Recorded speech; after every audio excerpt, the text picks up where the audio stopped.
All right, well, with that, I would like to introduce Dave Warnock. Dave Warnock, he was caught up in the Jesus movement of the 70s, and he lived the bulk of his life as a charismatic evangelicalist, serving as a pastor on 3 different church staffs. Following years of internal struggle, Dave came to the conclusion in 2011 that he no longer believed in a personal God. In 2019, he was diagnosed with ALS, Lou Gehrig's disease, a progressive neurodegenerative disease with an average of 3 to 5 year life expectancy. So Dave, he is spending the days he has left speaking about the dangers and harm of fundamental religions with a focus on evangelical Christianity. He also seeks to provide a safe haven to those questioning their faith, recovering from religious trauma, or navigating life's tribulations, as he shares his own perspective as a former ex-evangelical. But now as an atheist facing terminal diagnosis.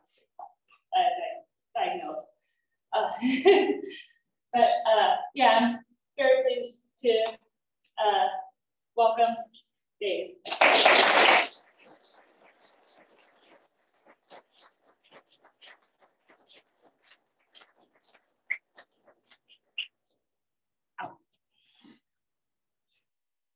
First thing to do is lean over and show you my butt. About that. I bet you haven't had that before. I'll have to sip from the water occasionally because one of the things ALS does is it affects my voice. And so also apologize for a little late. We wanted to get here earlier and be able to interact with you a little bit and chit chat because we got to bust out of here right after this and go catch a plane. So anyway, that's the dangers of inviting someone with ALS is there are going to be delays and issues that you might have to just deal with. So deal with it. That's who I am. But really glad to be here and talk with you guys a little bit. What I want to do is just share a few thoughts that have been on my mind lately a little bit. I'm not going to go into depth on my story. I mean, you can get that so many other places online. I've done hundreds of interviews and podcasts and YouTube shows. I've got a book that goes into it at length. That's how I sell my book now. When somebody asks, well, tell me how you came to the end of your faith. Read it in the book. It's $15 paperback. I'm an endless salesman. But I do go into it in depth there. And so there's plenty of places to get, the details of my story. What Heather mentioned is kind of an overview. I was spent the bulk of my adult years in the evangelical charismatic faith. If you don't know what charismatic is, it's kind of like Baptists who speak in tongues. So, and believe in healing, stuff like that. So that was my world for the better part of my adult life until about 12 years ago. And I came to the end of that and started to live, just the best time of my life until I got diagnosed with ALS a little over 3.5 years ago. And that's not to say that these years haven't been good, because they have. We started doing Dying Out Loud. It's just an organization that organically sprang up out of a desire to talk about things that were important to me. And those had to do with former faith, unbelief, atheism, Christianity, living, and dying. I did find out fairly quickly that people are interested in hearing from a man who's dying. I don't know why, but it changes everyone's perspective. I mean, the truth is we're all dying. Everyone knows that. But pro tip, don't tell someone who's been diagnosed with a terminal disease something like, oh, hey, we're all dying. No, just don't do that for many reasons. Because it's a different kind of thing. We all know generically that we're dying, but when you have something on the clock, so to speak, I put it like this: we all have a clock ticking, but my clock is sitting out on my desk looking at me every day. And every day when I try to do normal stuff with my hands that I can't do anymore, or my legs struggle to climb stairs, Frank asked, are you still walking? I was here a little over 3 years ago talking at the Unitarian congregation. And Frank says, are you still walking? And I said, yep, still walking. Because 3 years ago, you know, based on life expectancy, the odds were that I'd be in a wheelchair at least full time and possibly bedridden by this point. So I'm bucking the odds, and I can only thank God for that. Because that's the only no explanation. But I'm going to keep doing this kind of stuff as long as I physically can, because it's important to me. So I'm just going to share a few thoughts that are on my mind, current day. You can get more of my story elsewhere if you don't already know it. And then I want to make time for Q&A. I want, you know, whatever questions you have for, it could be about my illness, facing death. It could be about my deconversion from Christianity. It could be about my thoughts on politics. It could be about anything. So I want to give some time for that. And then at the end, we do have some books. We actually went through more last night than I thought we would. We bought as many as we have space for. If we run out, you want a book and we run out before you can get one, we will make arrangements to mail you one at the same price. We kind of have in-person discounts on them, the 15 for the paperback and 25 for the hardcover. It's my partner, Bevan, over there. She's my life, and she helps me in every way. And for some reason, she records every single talk I do. And I keep thinking she's going to get sick of it, but she doesn't. Wish there were a better way for me to do that than mooning you, but I'm not going to do what I have to. So I want to talk about labels today. You're the Minnesota atheist, right? Yes. Is it safe to assume everyone in this room is an atheist? Okay. You have to leave. No. It's Minnesota talking atheists. But that's the problem.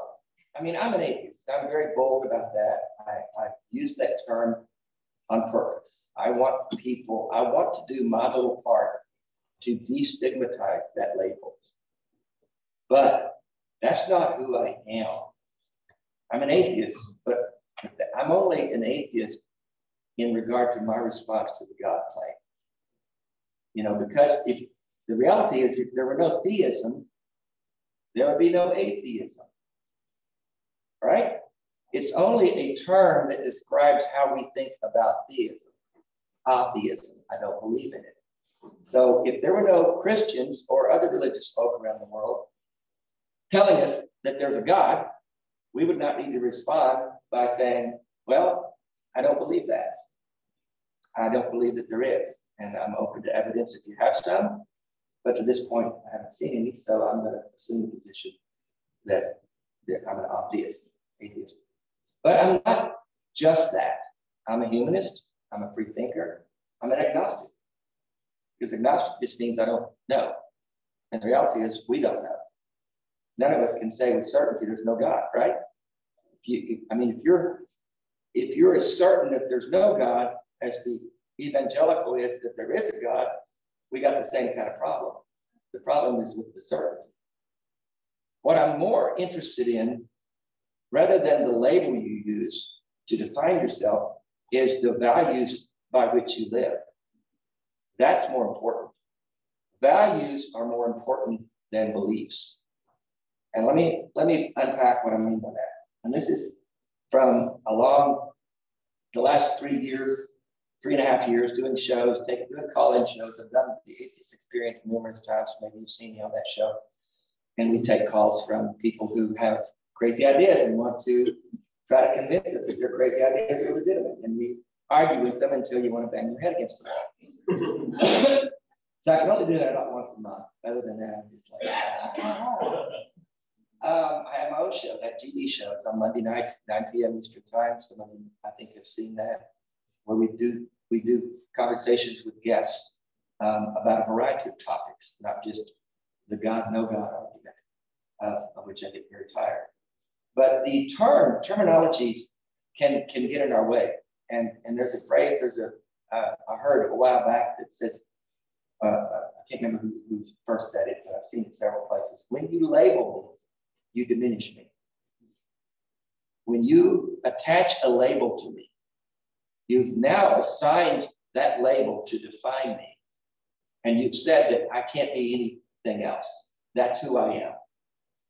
So that can be a problem when we say to our neighbor, our coworker, our family member, I'm an atheist. How many of you have had issues when people have found out you're an atheist? That word has created issues for you. It has for me. You know, when you say I'm an atheist, they jump back like you're about to harvest their organs. They run screaming from the room. What it simply means, I don't believe in the God you believe in. That's all it means. But when we attach a label to someone, and that label can be just as toxic when we say, you're a Christian. I'm an atheist and you're a Christian. And now we have this divide. Now we have this wall between us. Now we're enemies. And it needn't be so. I mentioned our show. We've had several guests on our show who define themselves as progressive Christians. Which to me, that can mean many things, but I'll define it in the best way I know how. Because we have to define people, right?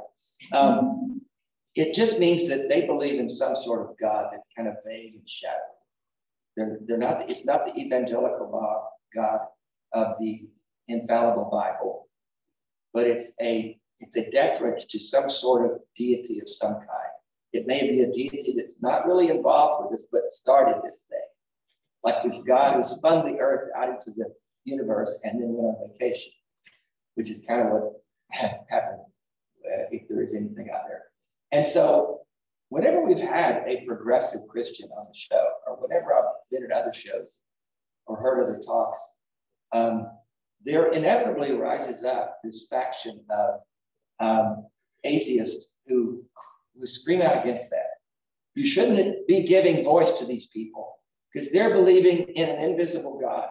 And if you give them oxygen, you're giving the whole room oxygen. Okay, there's maybe some validity to that argument. And I've been on that side of the fence a time or two. But I think we're living in days when there are more important things than the label by which you define yourself. So if I've got a guest on my show or a friend, who I have several, who say to me, you know what, Dave, I identify as a Christian. I believe that there's a God and maybe there was a Jesus, and I just believe in the Christian values or whatever. I'm going to dig deeper and ask them, okay, what are your values?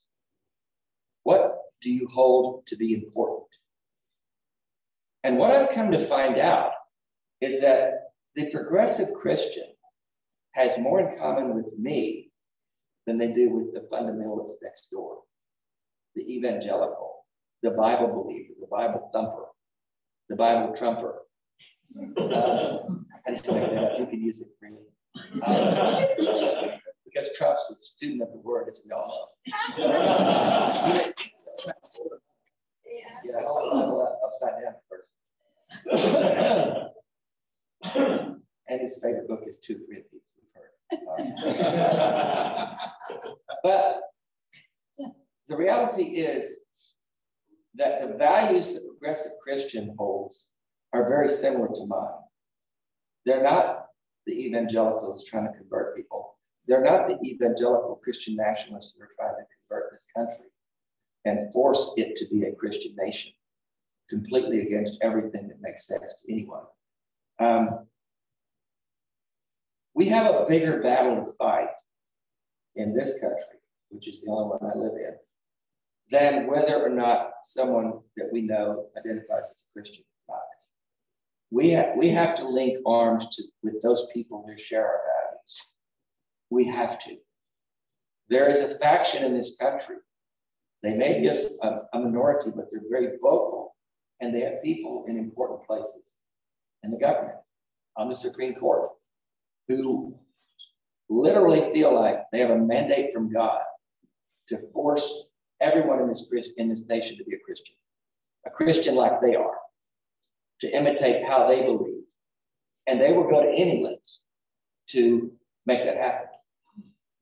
Any lengths. They will storm a Capitol. They will try to overturn an election. They will put Supreme Court judges in places where the Supreme Court can mandate Christianity in this country. But let's remember, they're the persecuted ones, so let's don't forget that. Yeah, they're under fire, the Christians. So we have to decide who we're going to link arms with. Are we gonna hang on to an atheist label and push against anyone who defines himself as any kind of Christian? I think we do that to our own detriment. I think we need allies. We need allies, because I know that a lot of progressive Christians who are very much for women's rights and reproductive rights. So am I going to look at them and say, but you call yourself a Christian? We can't be on the same side here. I've got to be against you. I've got to expose your ridiculous notions that there's a God, because it's ridiculous. And we hold our ground and we stick our foot in the mud and we say, no, no, no. We are not on the same team. Well, I say we are. I say we are. And I don't care at this moment in time whether you call yourself a Christian. What are your values? Let's talk about that. And if we have values in common and we're fighting for the same things in this country, then we are allies. We are not enemies. And if I lose sight of that and get stuck on the label, then I do that to my detriment, your detriment, everyone's detriment. Now, do I think we'd be better off if people didn't believe in imaginary gods? Yeah. Yeah. I agree with what John Lennon said. Imagine no religion. I think the world would be a better place without religion at all. I just don't think we need it. But there may be someone who thinks they do. It's like a security blanket to them. And they're not trying to mandate Christianity. They're not thinking they're going to go to heaven or that anybody's going to hell. They're not preaching that kind of hate. They're not my enemy. Hopefully, they can see the same about me. They can realize that, yes, I'm an atheist, but I'm not against you. We're for the same things. I've run into too much of that. Here's what I've come to. The enemy is not faith or atheism or unbelief. The enemy is certainty. Certainty is the thing that does us in. The minute I say that I'm certain about something, whether it's faith or atheism or God or no God or vaccines or no vaccines, I'm going to trust the science. I'm going to do my best research. I'm going to make the best decision I can. But I'm also going to say, I don't know. Maybe I will have better 5G reception after I get this vaccine. Yeah. It's not going to hurt anything. No, I don't think that at all. But you get my point, right? Yeah.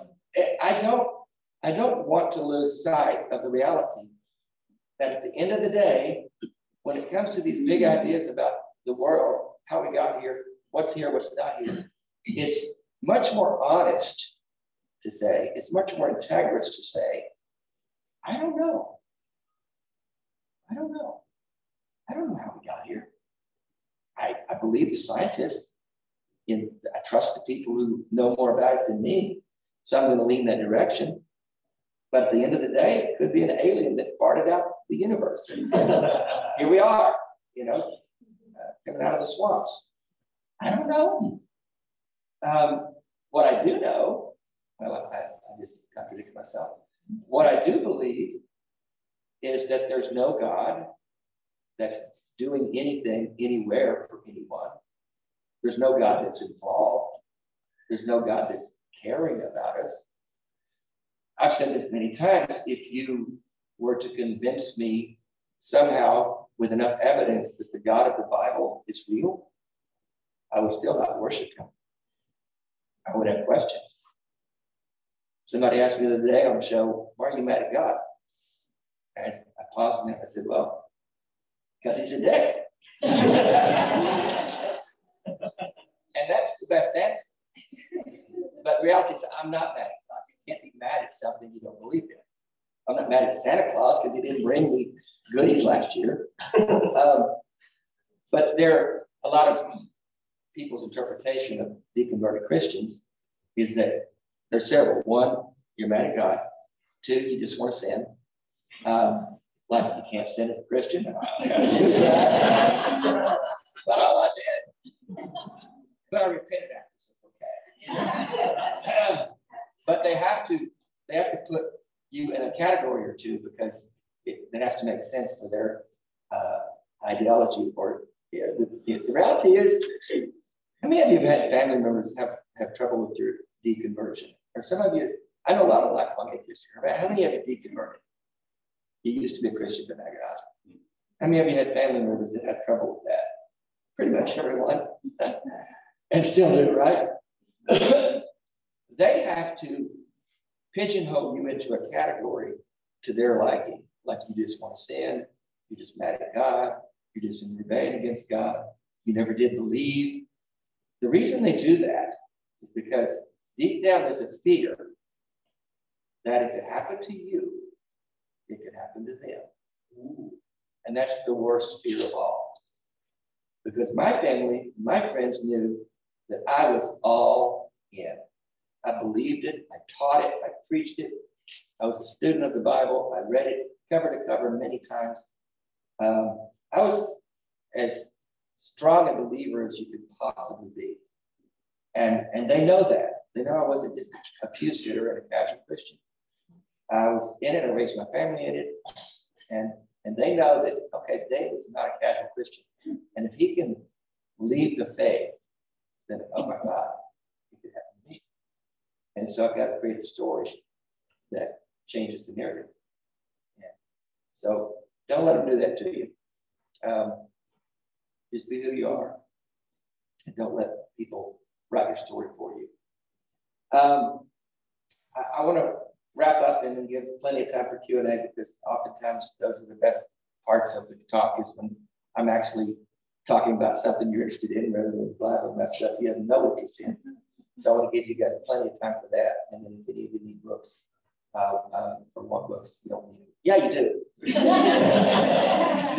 Because it's the best book ever written. So you don't want to be missing out on that. But I did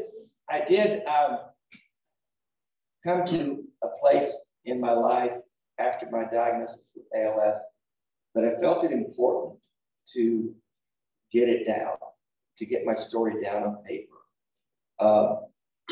and to make it available for people, whether they like this, the way my story goes or not. I sent a copy to my mom.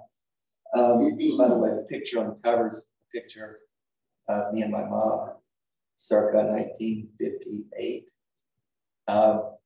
And so when I sent her, my mom's a Christian, she loves Jesus a whole lot. And I asked her, what she thought of it. And she said, well, it made me sad. It was a good book. I enjoyed reading it, but it made me sad. Because she just didn't like the way the story ended. She wanted me to return to Jesus and live happily ever after. And go to heaven, whatever the hell that looks like. But I understood why she said that, because it's just not what she wanted the story to be. But that's the point of writing the book. And what I talk about a lot, when I deconstructed and then when ALS came along to try to upend my life, and it has in many ways, it's changed many things about what I'm doing and how I do it. But when I did get diagnosed, I had a choice to make.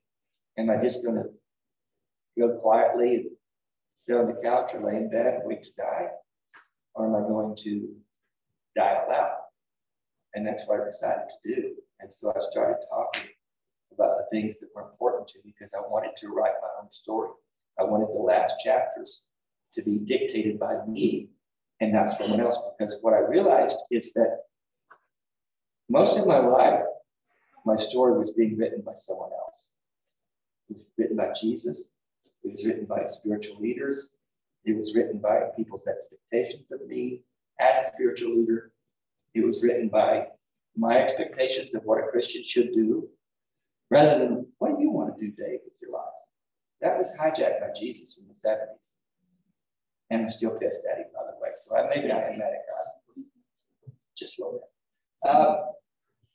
But as I deconverted from that and started down a different path of free thinking, atheism, agnosticism, humanism, skepticism, I knew that I was changing the course of the last part of my life, and I was taking the pen back from everyone else and writing my own story.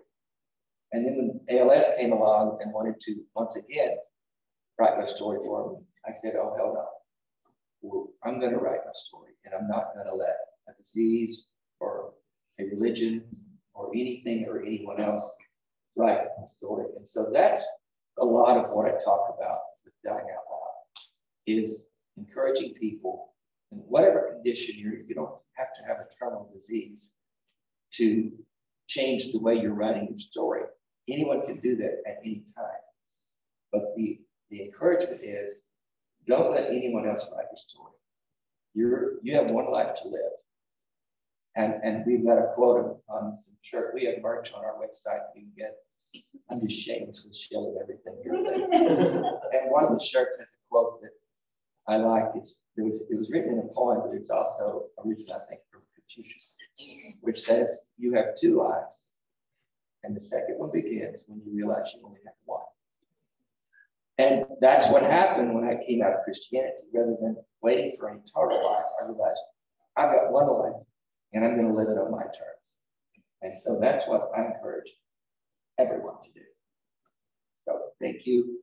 And now I want to give you time for Q&A while I take a drink. So.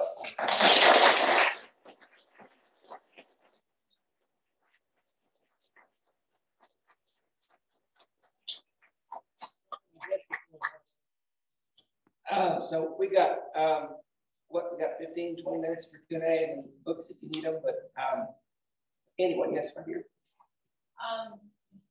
You said that, it sounds like I'm sure you got some pushback maybe from some religious people that, the ALS is punishment. But on the other hand, like you say, you've been living with it fairly well, considering the course of the disease. Do you have any reasons why you think you are doing better, or any treatments or anything like that, or just prayer? Yeah. Oh, thoughts and prayers. You have to have the thoughts with prayers alone won't do it. Thoughts and prayers. I think we did find out pretty early on that I have a slow progressing form of ALS. Okay. I'm a lucky. But we talked about it last night. I've been asked this question a lot about positive mental attitude. Can it help you? I think it does. I don't think it physically slows down the progression of the disease, but mentally and emotionally, it certainly helps to have a positive attitude, I think, because I am fairly positive most of the time, but Evan will tell you that. I do get exasperated when I'm trying to pick something up and I just can't, and I struggle with it for 5 minutes and then it's but it's very brief, and it's just an exasperating moment. I don't get up depressed most days. I just get up active with the Dying Out Loud stuff I do. I correspond with people and schedule things, and it's just a new life. I've heard from others that people have said this was God's judgment for running away from Him, and that doesn't make any sense, because there's plenty of Christians who get diseases, and I've got a daughter who struggled with cancer for years, and she's a very faithful Christian. So I'm not sure how they reconcile those two ideas. I've got an older brother who led me into the faith. He's still a pastor, has been for years.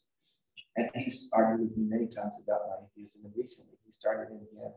So we had an email dialogue for a few weeks, back and forth, and I was challenging him on this and that, offering to come to his church and answer questions from his congregation. Anyway, I got nothing to hide on that. And so we're emailing back and forth. And then we were going to a trip. And didn't have cell service for a while. And I get to a place where I had cell service, and I got a text from my mom. And she said, Chuck has had a heart attack, and he's scheduled for open heart surgery tomorrow, a triple bypass. And I thought, oh, thoughts and prayers. No. I said, oh, I'm sorry to hear that. And I reached out to him and said, sorry about that. And then the next day, I was on a cruise ship in the Mediterranean, and I'm thinking, he's having open heart surgery. I'm on a cruise ship in the Mediterranean. Who's God blessing here? I didn't say that. That's cruel. Yeah. But that didn't make any sense at all. You know, so I don't put any weight to that. Yes, in the back, sir. And then Frank will get you. I don't know any evangelicals personally that I know of. So my perception of evangelicals are these loudmouths who have taken over our politics, who seem to be, when they talk about values, the only thing they ever talk about is sex, you know, abortion, gay rights, you know, whatever. So, but then, Michael Gerson recently died, and I read an op-ed by him a few weeks ago. And if all evangelicals were like him, I'd be okay with it. So can you explain to me a little bit, what's the basis of evangelicals? Why are they taking over our politics? Well, that's a big topic that we don't have time for to really unpack. But I'll give you my ideas about some of that. First of all, they're obsessed with sex because their God is obsessed with sex and our genitals, starting with circumcision on down. It's pretty creepy when you think about it. And their ideology is that God sees everything. He's everywhere. In your bedroom, watching you touch yourself, all that stuff. He's kind of creepy when you break it down. God is the same as the actual sin. Yeah. Yeah. So he's a bit of a perv, if you're being honest. But the evangelical world that I was in the 70s, 80s, 90s, was more about conversion, converting people, winning the lost, saving souls, getting people saved because heaven is real and hell is real, and you want your loved ones and your neighbors to go to heaven, and you want people to experience the joy of living for Jesus. That was the idea. That evangelical, it's a broad term, but if you break it down with what it means, evangelize, evangelical, you're evangelizing people. Your goal is to change people's lives, to take them from darkness to light, from death to life. It was a soul conversion. It was the inside of the person. Then along came the moral majority in the 80s, and they latched onto abortion as a rallying cry. Early Christianity, even going back into the early 70s, they didn't believe abortion was a sin. They didn't believe that life started at conception. They believed that life started when birth happened, which is real, which is true. So it became more political with Jerry Falwell, Pat Robertson, and those guys, and they were the underpinning of what we've got now. Back in the 80s and 90s, there was an undercurrent of Christianity that I got dabbled in for a while called dominionism, which basically expressed the idea that God has given us a mandate as Christians to overtake the world and to convert people into, there's a thing now that's hot called the Seven Mountains theory, or the Seven Mountains mandate. And these Christians, who are basically all Trumpers, and many of them QAnon adherents, believe that God has given them a mandate to take control of the 7 pillars of society. And I can't name them all, but it's like education, religion, politics, entertainment, and there's 7 of them that they've identified. I don't know why 7, I do know why. 7 is called the perfect number in biblical ideology. So they've identified 7 pillars of society that they're supposed to take control of, and they're actively pursuing that agenda. So evangelicalism has morphed from a soul-saving internal conversion mandate to a taking over the world mandate, and especially taking over the country mandate. So Christian nationalism, in my opinion, is the greatest single threat facing us right now in America. I really do believe that. And that's why I talked today about labels and not getting caught up in who wears what label, but trying to identify who has which values.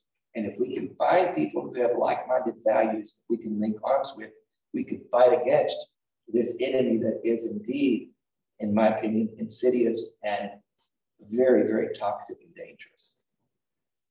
I don't know if that answers your question, but that's what my observation after years of being attached to evangelical ideology. Frank, yes, you have a question.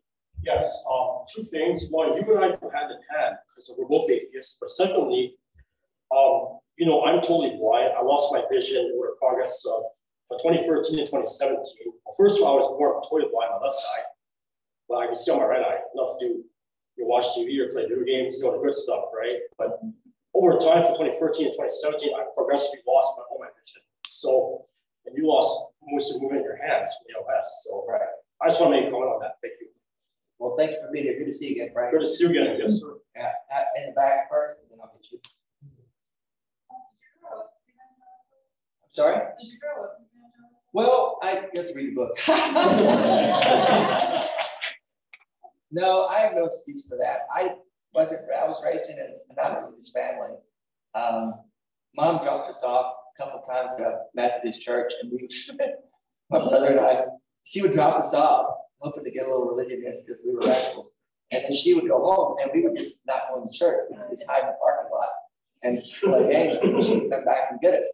I don't know if she does that yet today. But at the age of 18, right out of high school, I was caught up in the Jesus movement. My older brother had gotten saved at college.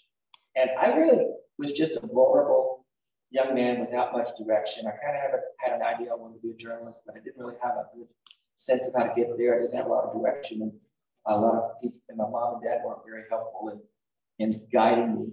And so I found this group of people that were excited about Jesus. And I thought, that looks really fun. And it's something I can, it was a way for me to attach myself to a bigger story. And I really fell for it. And that's how I got caught up into it. Yes, sir. Yeah, so I have kind of a two-part question. So the first part is like, now that you've stepped away from Christianity to atheism, like, do you feel like kind of deprogramming your own cults, like after you're out of something, you kind of feel like some form of like deprogramming? You feel like Christianity in itself is a culture you still believe like it's religious type? And then the other part question, a little bit related, is like, do you have any like memorable or impactful stories of like, you know, someone you talked to like later on that came, you know, like, I'm so glad I like changed out of Christianity. Someone I talked to that later reconverted? Yeah. Yeah, I've met some of those. You know, it's kind of a weird thing, and I'll attack your first part was do I feel like I had to deprogram a bit from, let me touch on that first. Christianity is too broad of a term, in my opinion, to call it all a cult, because there's so many variations of Christianity. It's such a broad cloth. And I touched on that earlier. There's fundamentalism, there's progressive, there's a moderate type of Christianity that's open-minded, it's LGBTQ inclusive. And so I don't want to paint it with a broad brush, but there are segments of it. I know JWs are very cultish and the high control types of Christianity, whether it's Mormonism, JWs, Pentecostalism, evangelical, fundamentalism, any part of that is a high control kind of religion that wants to mandate everything about how you live your life, what you can do, can't do. Those are toxic and cultish, and most people do need a lot of deprogramming to wash that out of the system, so to speak. There's also a lot of trauma associated with that. There's a group called Recovering from Religion that we share about a lot in our work, and we link with them. They've got a link on our website. They do tremendous work helping people deprogram, if you will, and become free from trauma. They work with a group called the Secular Therapy Project, which links people up with secular therapists when they need to kind of work through their religious trauma. And so it's a very real thing. And, you know, we need to be aware that people around us may need a lot of help getting free from that. And then hearing from people who heard things that I've said on the show or in a talk, and then later came back and said, hey, you really helped me deconstruct, or you're the reason I'm an atheist. That feels kind of weird, because I'm not trying to deconvert anyone. I'm just trying to help. My goal is to, in any way that I can, cause people to think more critically. Ask questions. Be curious. Don't assume you know something because someone told you that. Even me. Research what I say. Question what I say. Push back. I don't have the answers, and I don't claim to. But it is gratifying to know that the work that I do, the things that I do, are helping people ask questions and wrestle through their own questions that they may be struggling with, and that something I've said has helped them clarify some things, crystallize some things in their minds. And that's really my goal. Yes, sir. So you point out that atheism is the absence of theism. And one of the challenges with creating more atheists is that many theists feel they have to give that up. Given where you're at with your health and it's closer to dying, do you miss it? Do you miss what religion is?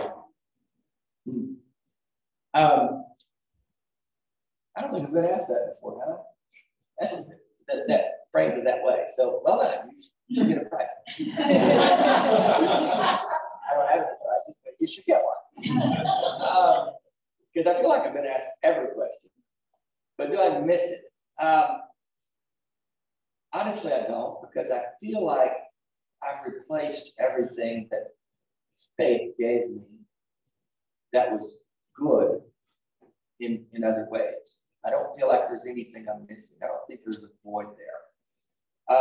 What I've found is that the thing most Christians miss the most when they deconvert is the community. They don't have a way to find community. I love what you guys are doing here. But it's hard to do that, because when you move, like if you grew up Baptist and you move from Minneapolis to Chicago or to Peoria, Illinois, or to Arizona, you just look up at the Baptist church and there you are, ready-made community. They got the kids programs, they got the youth groups, they got the seniors, they got the swinging singles, they got everything. And so, not the swingers, they only do that in secret. The thing about Baptists is they do everything, they just don't admit to it. But evangelicals altogether, pornography is bad, but don't search my search history. Please. But I don't miss it, no, because I found that, I'll put it this way, there's a friend of ours that lives in Missouri that comes to a lot of our gatherings. And he was coming, he was an atheist, his wife was still a believer, and I think maybe still holds to some idea of God. But he would come to retreats or things that we did, and we would gather a bunch of ex-Christian atheists, and he became a part of that group. And his wife started coming with him to them. And she was just kind of coming into a room of atheists as a Christian. And it was daunting for her, but she wanted to see what this was all about.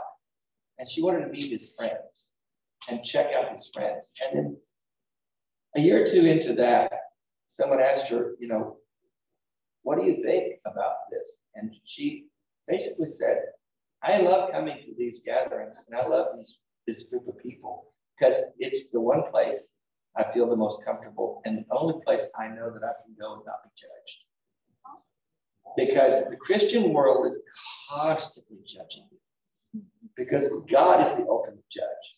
And so everything in that world is judging everything you do.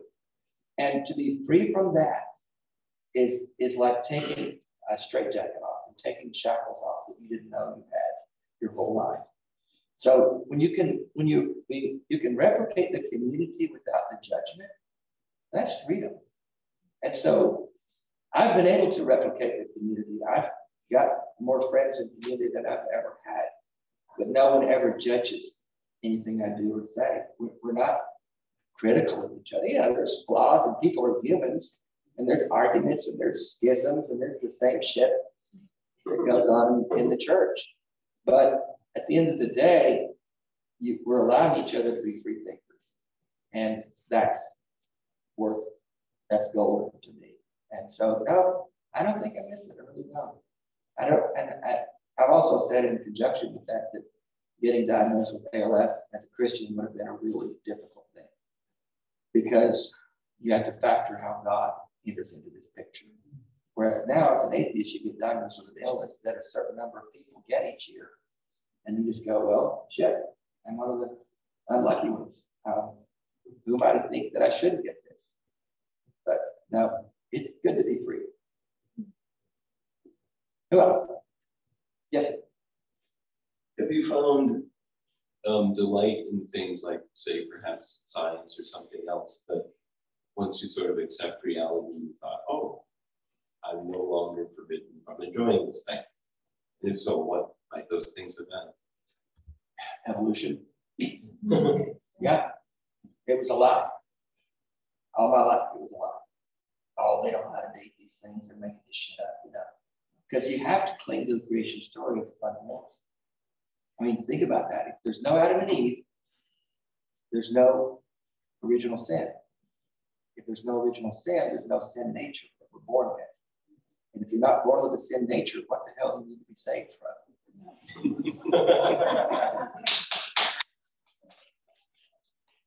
So that's why they resist evolution so viciously. Because if you take the creation story out of the evangelical world, then they have to admit that there's no original sin, there's no need for Jesus to die. There's no little sinners born every day. We were recently in New York City visiting my son, and we went to the Natural History Museum. And it's an amazing place. And there's all these dinosaurs, and there's this history of the aging. And we went into this one room where the dinosaur was longer than this road, just an enormous creature. And I started crying. I gotta know. I thought, I didn't get to experience the wonder of this.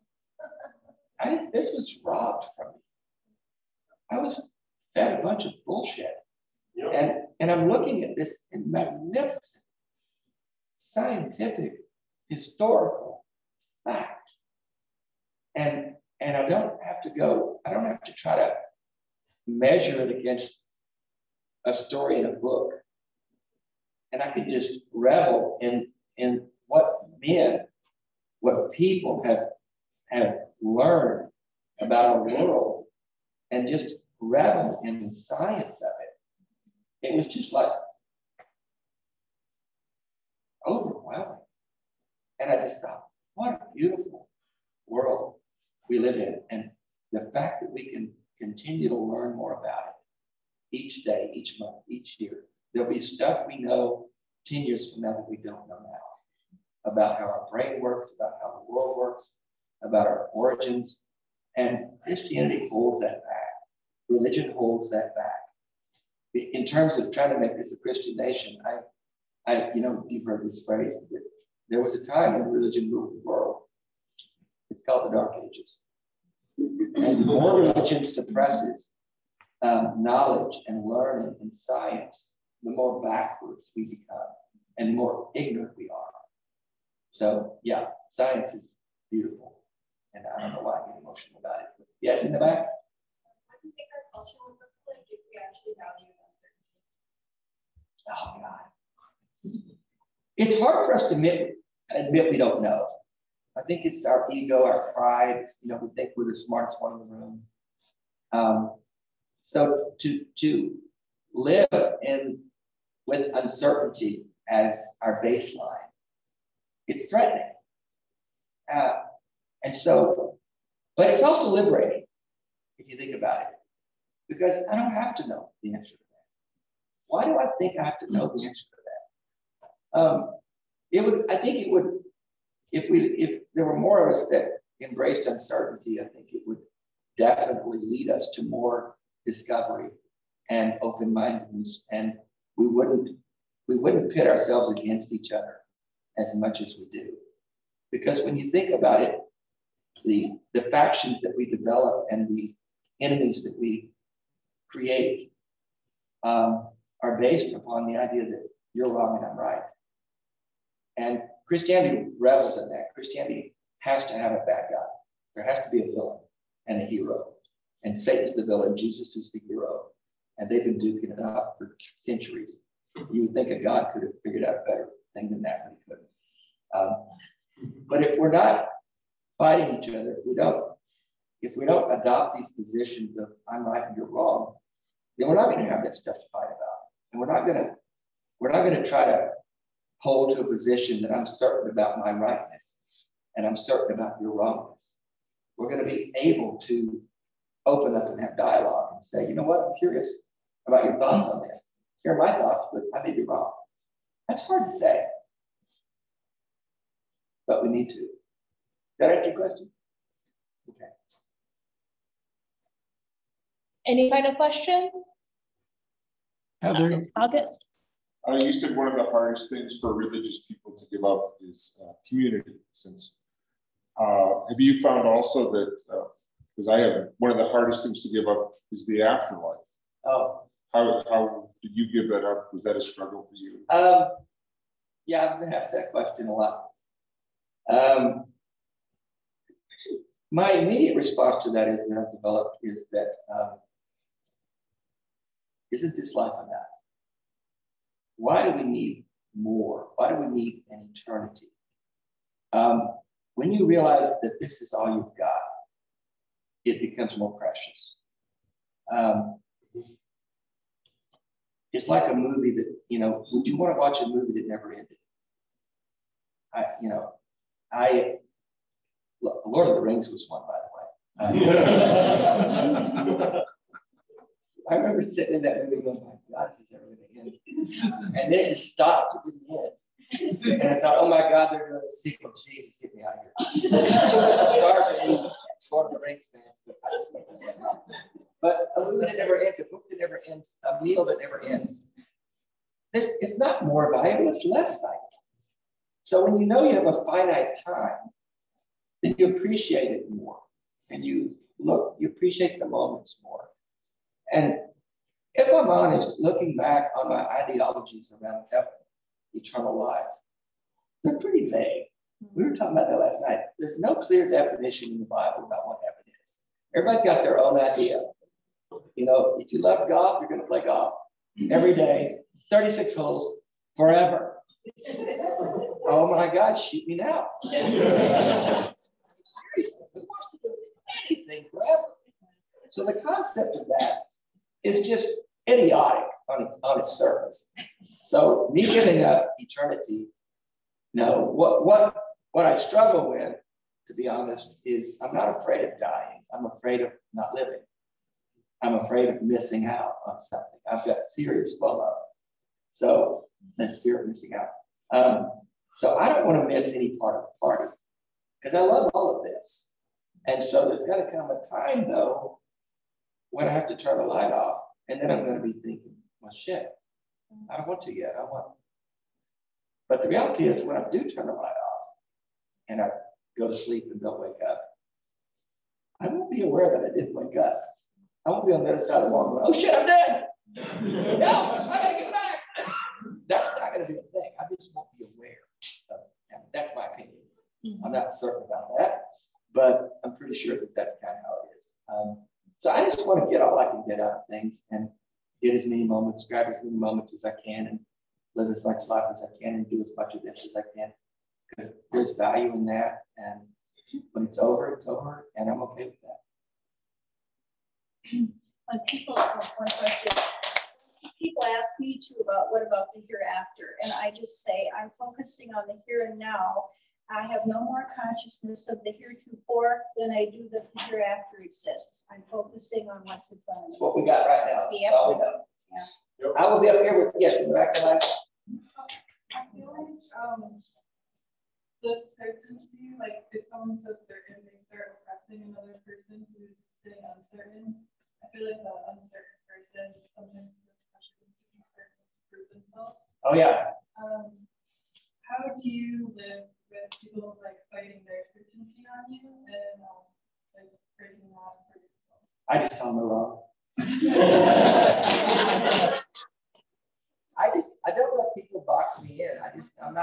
You're not gonna impose your certainty on me.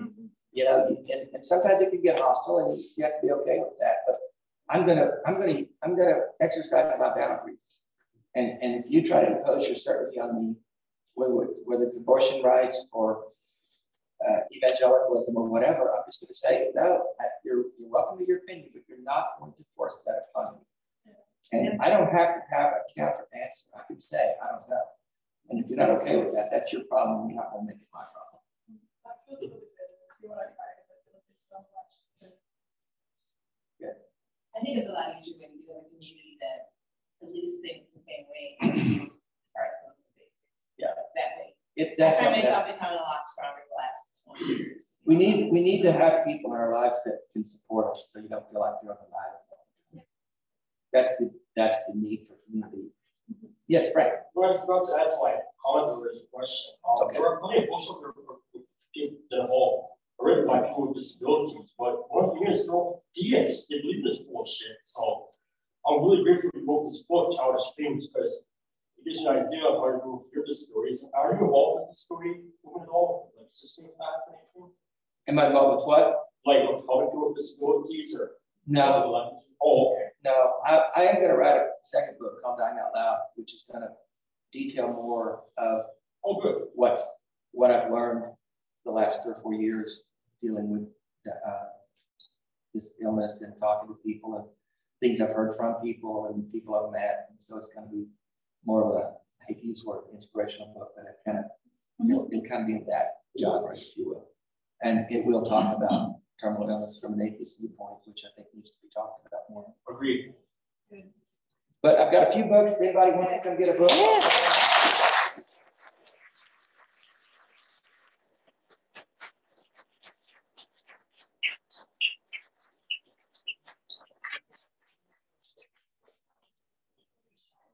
Thank you for attending.